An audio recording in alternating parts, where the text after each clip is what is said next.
Live. Is anybody joining me yet? Let's see if you're here. You're notifying my viewers. Thank you. Thank you, TikTok. I appreciate that help. Who's here? Hello. Hi, Emily. How are you? Liliana. Hair dye. Is that what that was? Hi, Gumball. Hey, Numa. You made it. Gangsta pranksta. Hi, Numa Soul Mod 1 and Dan Morgan. Hello. Are y'all old enough to remember Romper Room? Every time I start saying hi to people coming in, that's what I think of. I feel like that trend too. I'm just going to wait for a few more people to join, then we'll get started. And if you don't know that trend, you probably think I'm really silly right now, but it's a trend. It's a little too young for me, so I probably won't do a video of it. But how is everyone? Hi, Raging Container. I just love all the profile names, including user 35716515050. Hey, from Tennessee. I just drove through your beautiful state the other day. Hi, Salty. Hi, Jackie. It's good to see you. Hi, Geeky Mammer. The Geeky Mammer. I hope that's what you say. Joy in my journey. Is that food? Is that the emoji for food? I don't know what that is. I'm sorry. I'm a boomer, so a lot of times I have to go look up acronyms and some of the emojis to say, can I use this one, or is this wrong to use? Hey, Cat Star. Hello, everyone. So as we get started, first of all, thank you all for being here again. And just a reminder that we do have mods here who will take care of anybody who shows up who really doesn't want to be a part of the healthy conversation. Isn't that a positive way to say it? So just ignore them. They'll take care of them. Thank you for that beautiful heart. That was very nice. Thank you, Joy in my journey. Thank you. I love that. Thank you. So let them take care of anybody who doesn't want to be part of a sacred, healthy conversation. I'm here to answer your questions, or we can just chat. Give me a topic, and I can just go off on it. Ask my poor children. As a mother and as a minister, seems like I'm preaching and talking all the time. Hi, brave girl me. It's so good to see you. So many of you coming in. This is so great. Thank you for coming in. I appreciate it. Oh, and thank you for sharing the live, Austina, and thank you for the follow. I do not officiate in Tennessee. A lot of states, first of all, at the Gulf Coast, Salty, I just got back from there, and it was so hot, and I think it's still hot there, so wear your sunscreen, just like a mom would say. But officiating in other states, first of all, it's two things. Some states have very specific requirements. I think you'll also start to see that even become more strict with what's happening in our country right now. But it's also bandwidth, it's availability. So I don't have a lot in my schedule to travel and officiate weddings, unfortunately. So I had to make a difficult decision early on after becoming ordained that I didn't have time to do a lot of officiate weddings and funerals and baptisms and things like that. So I have to keep it at a minimum, but thank you for asking. Bobby Hall, bless your little heart. Yes, they can. Maybe not at your church, but yes, they can. How do I give my kids a foundation in faith without all the trauma? So much I don't agree with in church. So it depends on what your faith is. If you're wanting a progressive style of church, you can look for things in some of the more progressive churches. But if you're also open to different types of spiritual experiences, you might consider a Unitarian spiritual community, a unity spiritual community. And in some parts of the country, there's places like, they're called OASIS, OASIS. You can look those up as well to see what you can find. There's also some really good books out there to help parents. If you look at numasol.com at my Rev Karla book recommendations, there's a whole thing there related to things to help your children on their spiritual journey. And someday when I have time to put all the resources together, we also have some more a resource guide that we'll be offering hopefully by the end of the year. So we'll let you know. Thank you for understanding, Lisa. And thank you, Queer Father Brown, for the follow. I certainly appreciate it. Hannah, what's the best way to deal with an unsupportive mother since I've come out? Well, first of all, assuming your age, I always have to say this just to say I'm sure you're emancipated, but being emancipated means that you're at an age where the law is saying that you are you're able to be on your own financially and legally. But however, that doesn't have anything to do with the emotional and spiritual support of our parents. So no matter what age you are, you still can love that and crave that. One of the most important things my mom can even say to me now is that she's proud of me. So I can certainly understand that, and I can see you're saying you're 27 and an only child, and I'm sure it's been very difficult. So if it's more about acceptance and you're just, more than likely you're going to have to be patient. It depends on a lot about her indoctrination into her religious beliefs and how that's going to impact her ability to love you unconditionally and see you for who you are authentically are. And some people are able over time to separate themselves and their family situation from those religious beliefs, and some people cannot. So the thing for you is to how high of a bridge will you have to build in order to keep yourself safe and honor your authenticity without being harmed by those people who don't support you. So if you want connection to your mother, but yet you find yourself being harmed by some of those really unhealthy dialogues with her, then how high do you have to build the bridge to go over those things and create boundaries that help you stay focused on your healing journey, on your authentic journey? So what do you have to do that? And it takes time, and it's an ongoing process. But as you continue to heal from whatever trauma that has been caused from you not living your true self, and as you move closer into who you really are and step into that fully, you'll start to find people around you who support you and love you, and then you will be able to then reach back and hopefully be able to show them how happy you are. And a lot of times they start to change. But you can't live your life hoping that happens. You have to continue to move forward. So I hope that helps. I know that is a very high level because I don't know your situation specifically, but it really is about, if you want a relationship, what kind of boundaries do you have and how high of a bridge do you have to go over those things that are kind of toxic or unhealthy in your relationship and you have boundaries around. And then if you have to break off ties for a while, just for a season, while you work on yourself and maybe they start to see how they can support you, maybe that will happen. Thank you so much for all the beautiful hello. Hello, Rosie. It's so good to see you in here. I don't think you've ever been to one of my lives. Thank you so much for being here. Oh, I love you so much. Thank you for being here. Thank you, your donate. And Hannah, you're welcome. I hope that helped. I hope that really helped. Oh, thank you, Rosie. And I've been thinking about you. I've been in meetings all day, and I wanted to text you just to let you know that I've been thinking about you. I love you. Joy in my journey says, I had a great relationship with God, then I lost a lot. It's hard to hope and wait for him.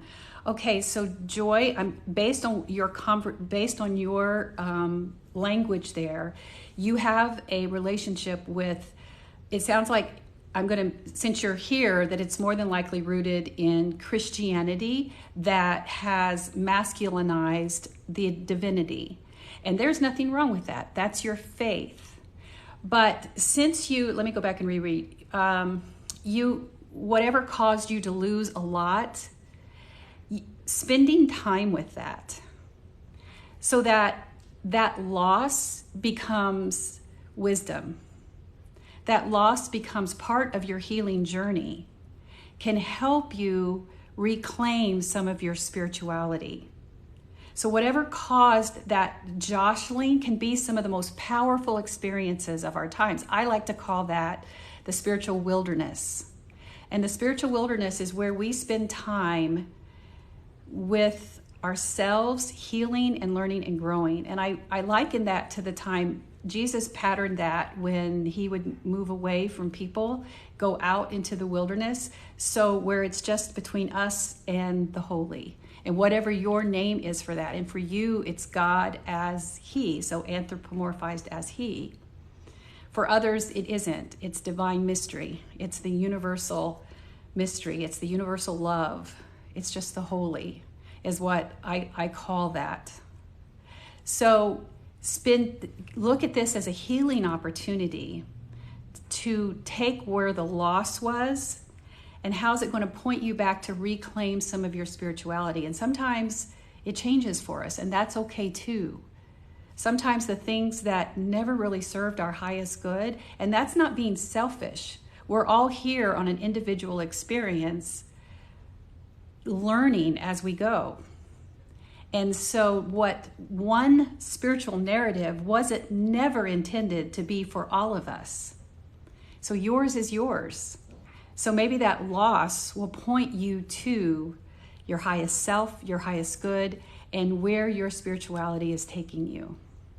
So I hope you're able to take that time to see this spiritual wilderness as something that can set you on a path to healing and wisdom and make you stronger than what you were. I hope that helps. All right, let's see where we are. Oh boy, deconstructing therapists. I love that question. I'm going to come back to that because I've been writing about that. I just put up a whiteboard, if you could see it, so I can start gritting some stuff out. I have been down some deep, deep rabbit holes to talk about that. But I want to do MC Stellan's first. Any advice for someone who just came out to their religious parents and trying to be myself? I hope you heard what I just said to Hannah about not getting the support of her mother, and I hope that spoke with you, because sometimes our needing to step into who we are, that voice that's calling us forward to be authentic, no matter what it is, and it's for you, it's for to be your sexual gender authenticity. So we want their support, but we're not going to be held captive by it. So for me, it was deconstructing and away from Christianity and becoming spiritual but not religious. And that was really hard when you're raised evangelical, Southern Baptist. Now, I'm not equating it to your experience because I know how hard this is, especially when your family is rejecting you just for you being who you are. So again, look at those bridges that you can build high enough, but really this is about your journey. And hopefully your parents will start to see that they can separate themselves from the parts of their beliefs that are harming you.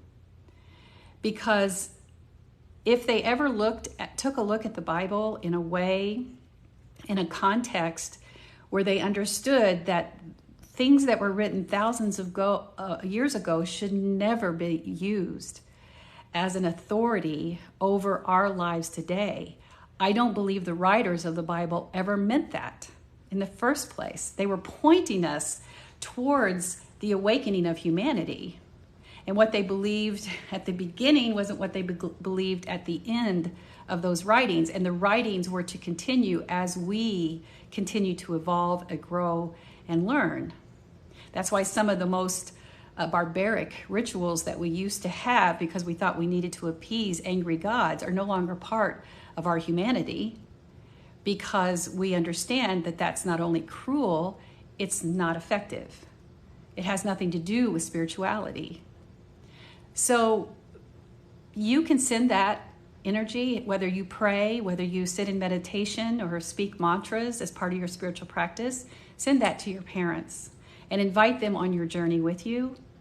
And if it's hard to talk to them one-on-one, perhaps send letters and let them know that you are happier than you've ever been by being yourself. The way you showed up in the world is not a mistake, and it's not a sin.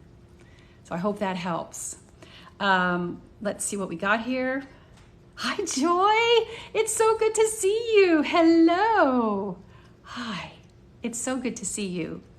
Oh my gosh, there's so many good questions here. And if the mods can help with, oh good. Brave Girl Me, I missed your questions. Okay, I'll let you take care of that one. I am going to go back up to Christian extremism, deconstructing therapist. First of all, hello, deconstructing therapist.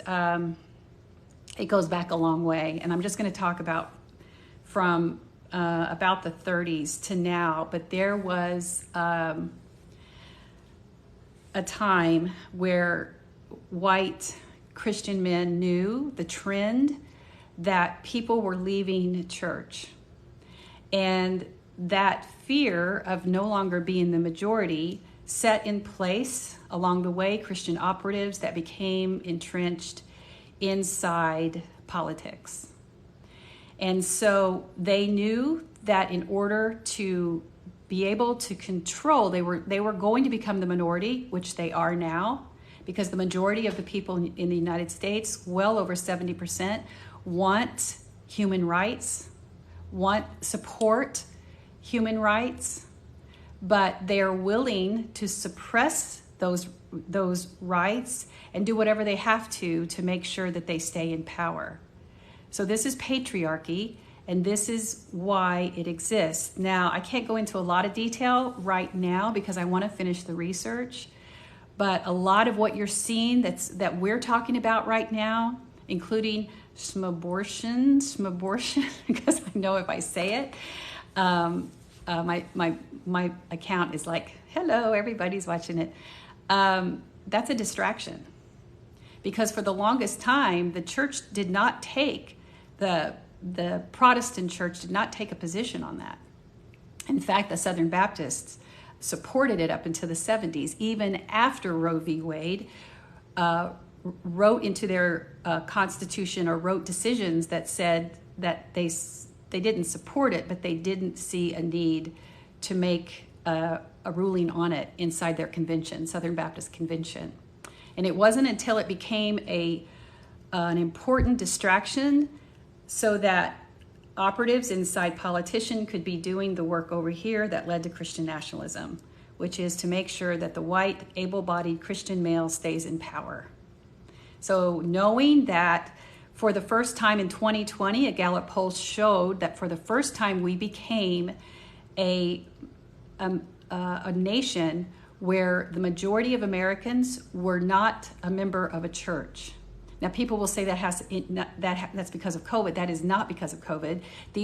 That was data from 2019, and it reveals an 80-year trend that people have been watching.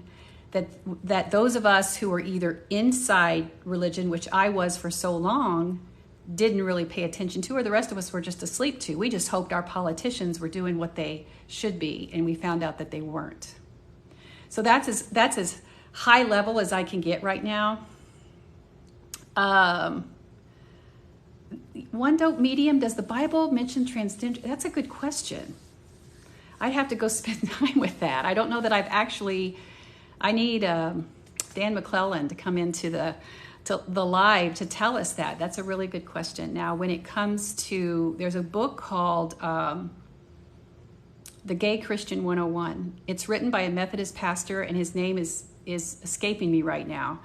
But Gay Christian 101, and he goes through a lot of the verses, I mean in a lot of detail, from the Christian Bible's Old Testament to the New Testament, to show that there is not only LGBTQI plus humans inside the stories of the Bible, but that the Bible is affirming. So it's a good read. It's a lot of detail, but if you're really interested in that, that's a really good book. And it's been several years since I've read it. I really like this point. I get shameful when I pray. Now I feel like I can't pray. Then my guess is, if I were going to be able to sit in spiritual counseling with you, I would ask you some questions about at what point that happened. But so I'm going to keep this really high overview. The shame is because, and again, I'm just assuming something here, but if this isn't necessarily for you, but I hope it resonates in some way, is often related to a point where we rejected part of the religious indoctrination that was on us, placed on us, that we no longer identified with in some way. But we still have that indoctrination in us that says that we don't deserve to have that spiritual bond. And when we understand that religion was here to help us enhance our spiritual experience, not to create a dogma that was so rigid that would judge us, persecute us, oppress us, suppress us, and limit our ability to have our own spiritual experience, then we see that that's the point of shame, and that's the point where we need to do the work. Because we do have the ability to be free. So if that's not available to you right now, to have that prayer back into your life, what are other ways that you could find to be spiritual? That while this healing journey from that point of shame to where you are now, what are other ways that would feel good to be spiritual? What about a walking meditation? What if you created ritual around reading a sacred book? Go look on numasoul.com and look at some of my book recommendations and see what you can see there. What if you found a labyrinth and went and walked it, and at the beginning you ask a question and just follow your steps through the labyrinth and see what comes up as you come out? In other words, what we have to do is retrain ourselves to understand that we are still, our belief system in who we are is still being impacted by some of that religious indoctrination, and you do not deserve to hold on to that, dear one. Shame shows us where we are believing something about ourselves that someone told us was wrong, a mistake, that we were flawed, and you don't deserve that. So please take this invitation to see it as a place where healing is inviting you to meet it and move forward and let that go. I hope that helps. All right, I got to get caught up on Jamie, I'm so glad. Thank you so much. That makes sense. Thank you. All right. Kali? Any thoughts on the Big Bang or creation of the universe from your perspective? Well, I believe in science. And science, one of the things I respect so much about science is that science will say what we know now, because they know that we're always learning more. And I believe that about spirituality. So to me, they can go hand in hand as long as one's not trying to suffocate or judge or control the other. So science says what we know now, and there has to have been some beginning to this. And even now we know there are trillions of galaxies out there. This humble little dot that we are makes it realize the magnificence of creation. So while I don't spend a lot of time reading science journals or anything like that, I'm fascinated enough to stay connected to it, because I do think it points us to our humanity, our beginnings. And if that leads to us to continue to work, see, I feel like my spirituality is help elevate.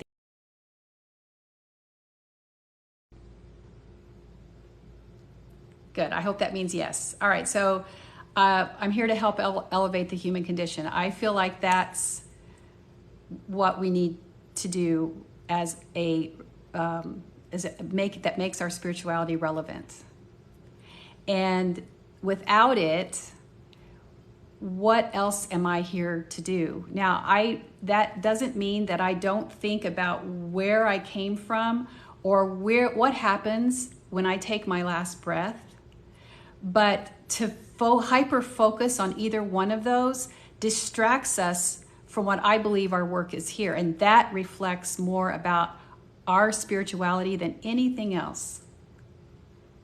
And so that, I know that I just talked around the Big Bang and creation, but when, I came from a place where the Creation Museum, I think, and the Noah's Ark that's out by Cincinnati, I believed all that. I believed the earth was 6,000 years old, and I believed that the church had the right to put Galileo on house arrest because how dare he speak of heresy, even though he was proven to be right. I believed all of that. And that was taught in such a way that it was black and white. You did not cross that line. There was no gray in those teachings, because if there was areas where you started to think independently outside of church doctrine, then you were a threat. So any questions that you asked that challenged them or they weren't able to answer, then it was your problem. It wasn't theirs.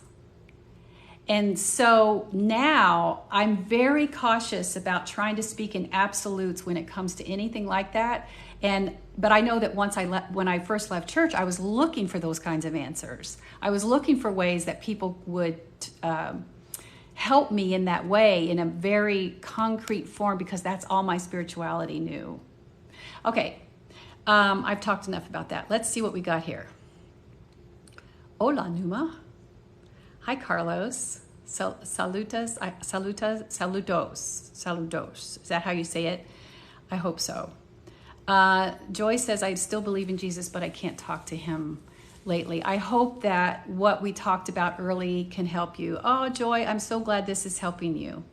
I'm so glad it's so good to see you here, my dear. Thoughts on finding peace in non-Christian processes. I find peace with Freya. You know what?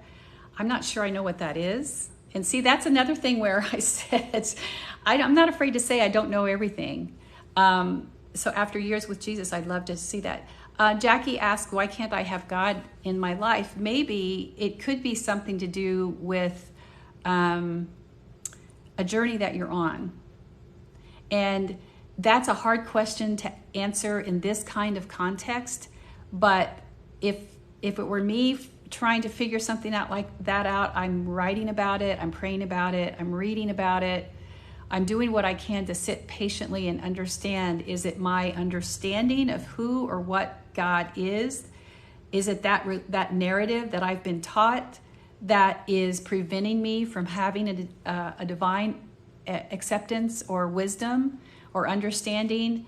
Or so what is it that that's stopping you? So there's a lot of layers there with that. Hey, Wakance, it's good to see you as well. Have I answered your questions? We got a few more minutes before I have to hop off and head to another meeting. So let me see. Oh, good. Thank you, Jamie. I think I